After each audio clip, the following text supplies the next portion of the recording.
Apparemment, Marilyn Monroe savait de quoi elle parlait dans ses chansons. Oui, les diamants sont les meilleurs amis des filles. Bon, attention, pas tous les diamants non plus. Si l'on prend le cas du diamant Orlov par exemple, brillant, sublime, fascinant et surtout célèbre pour avoir ruiné la vie de ses propriétaires. Et oui, il est noir. Et son passé et son origine sont aussi sombres que sa couleur. La légende raconte que le diamant Orlov est l'œil de Brahma, une pierre précieuse de 195 carats qui était incrustée dans une statue hindoue près de Pondichéry en Inde. En 1747, il a été volé dans des circonstances mystérieuses.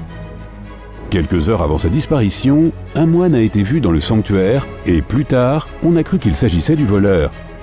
La profanation d'un sanctuaire est interdite et la croyance veut que le voleur et tous les futurs propriétaires du diamant dérobé aient ensuite été maudits.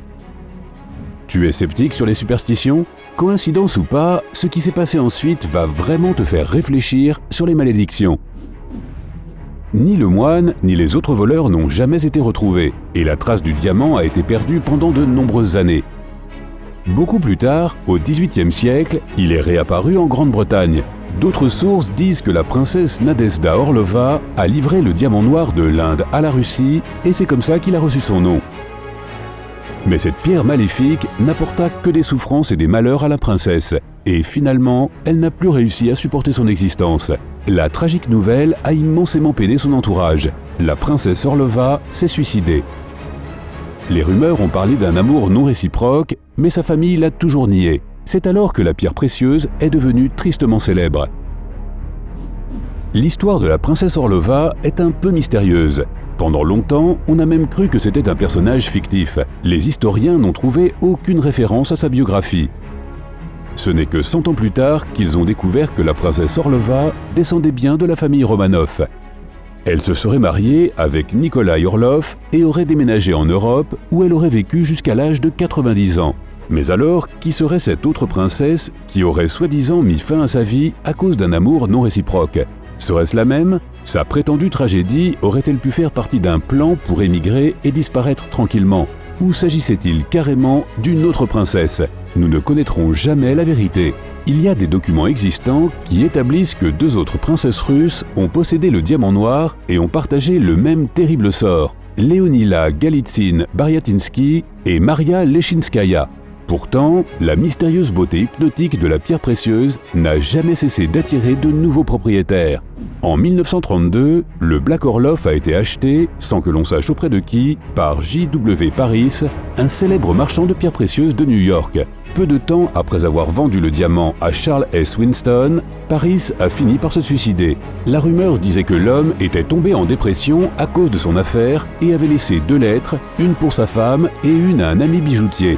Cependant, aucune de ces lettres n'a jamais été divulguée, de sorte que la véritable raison de sa mort reste inconnue. Serait-ce à cause du diamant maudit ? Le propriétaire suivant, Charles S. Winston, fut ébranlé par la disparition tragique de Paris et tenta de briser la prétendue malédiction du diamant en le taillant. Il a demandé à un bijoutier autrichien de couper le diamant en 3 morceaux. Le plus grand cristal a une forme carrée et pèse 67,5 carats. C'est l'Orlov noir tel que nous le connaissons aujourd'hui, mais nous ne savons rien des 2 autres parties. L'actuel propriétaire de la tristement célèbre pierre, un marchand de diamants de Pennsylvanie du nom de Denis Pettimezas, l'a acheté en 2006. Il a expliqué qu'il avait vu la pierre précieuse 30 ans auparavant en Californie, où il avait étudié. C'était la première fois qu'il voyait un diamant noir et il avait été captivé par sa beauté. Je lisais absolument tout ce qui sortait à son sujet quand son nom est apparu dans la presse. Il y a environ 1 an et demi, je rendais visite à un collègue et voilà qu'il se trouvait justement sur son bureau. Pettimezas a persuadé son ami d'entrer en contact avec le propriétaire. Après 6 mois de négociations, il a accepté de vendre le fameux diamant.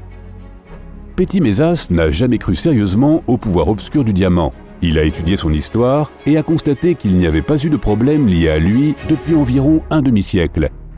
C'est pour cela qu'il ne s'inquiétait pas pour lui. Selon lui, la malédiction, si jamais elle avait réellement existé, avait dû être brisée. L'Orlov noir fait désormais partie d'une broche de 108 diamants suspendue à un collier de 124 diamants et est parfois utilisé dans des expositions internationales de pierres précieuses. Qui sait, peut-être en effet que la malédiction indienne est-elle vraiment terminée. Les diamants noirs sont aujourd'hui très prisés. Les stars de cinéma hollywoodiennes et les célébrités les portent sur le tapis rouge, mais peu d'entre elles connaissent l'origine mystérieuse de ces pierres précieuses. Et toi, tu le sais? Eh bien, pour commencer, tous les diamants ont entre 1 milliard et 3,5 milliards d'années. Imagine donc que tu portes quelque chose d'aussi ancien sur ton doigt ou ton cou. Il faut tout ce temps pour que les diamants se forment à une profondeur d'environ 160 km. Imagine de très hautes températures, 900-1300 degrés Celsius, et une pression extrêmement élevée qui existe depuis des millions d'années dans le manteau terrestre. Ce sont les conditions nécessaires à la formation des diamants. Ils sont remontés à la surface à la suite d'explosions volcaniques avec l'écoulement de magma. De nos jours, ils sont extraits de roches volcaniques appelées kimberlite.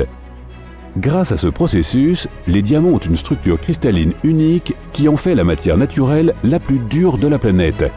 Les diamants noirs, cependant, ont une structure tout à fait différente. On les appelle aussi carbonado parce qu'ils ressemblent beaucoup à du charbon. Alors que les diamants purs sont de gros cristaux solides, les carbonados ont une structure polycristalline. Ils sont faits de nombreux petits cristaux reliés les uns aux autres. C'est pourquoi il est si difficile de les travailler. Ils peuvent facilement se casser et dans le processus, ils peuvent perdre jusqu'à 90% de leur poids initial. Il faut énormément de temps, de compétences et de patience pour tailler les faces d'un diamant noir. Mais l'effort en vaut la peine quand on regarde l'une de ces magnifiques pierres noires. Les diamants purs, ainsi que ceux de toute autre couleur que le noir, se trouvent tout autour de la Terre. Et voici la partie la plus intrigante de l'origine du diamant noir. Pas un seul diamant noir n'a été découvert dans les mines du monde. Les diamants noirs proviennent de 3 endroits spécifiques où aucun autre diamant pur ou coloré ne se trouve. La République centrafricaine, le Brésil et le volcan Kozelski au Kamtchatka en Russie. À cause de cela, ainsi que de leurs structures différentes, les scientifiques pensent que les diamants noirs sont arrivés de l'espace à la Terre suite à la collision d'un énorme astéroïde. En 2006, les scientifiques Joseph Garay et Stephen Haggerty de l'Université internationale de Floride ont publié un article dans lequel ils affirment que les diamants noirs ont une origine extraterrestre.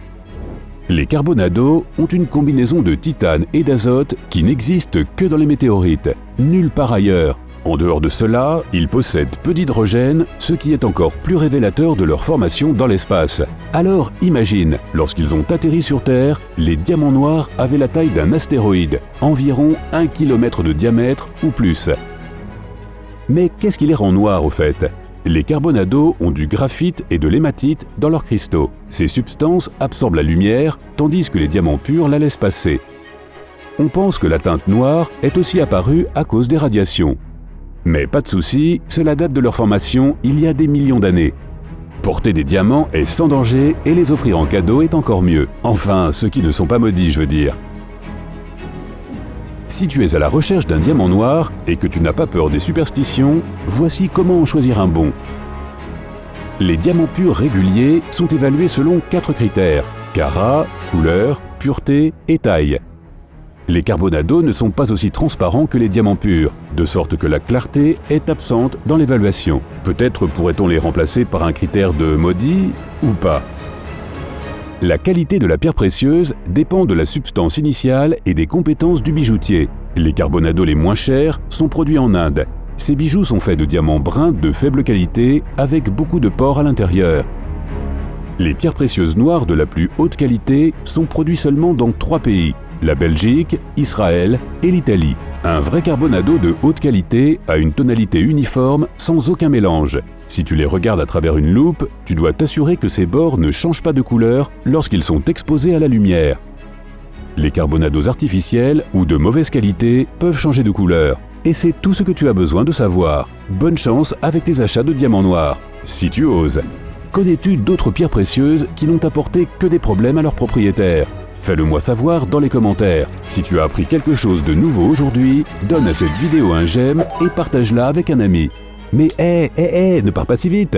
Nous avons plus de 2000 vidéos sympas à te montrer. Tout ce que tu as à faire, c'est de choisir la vidéo de gauche ou de droite, de cliquer dessus et de passer un bon moment. Reste avec nous du côté sympa de la vie.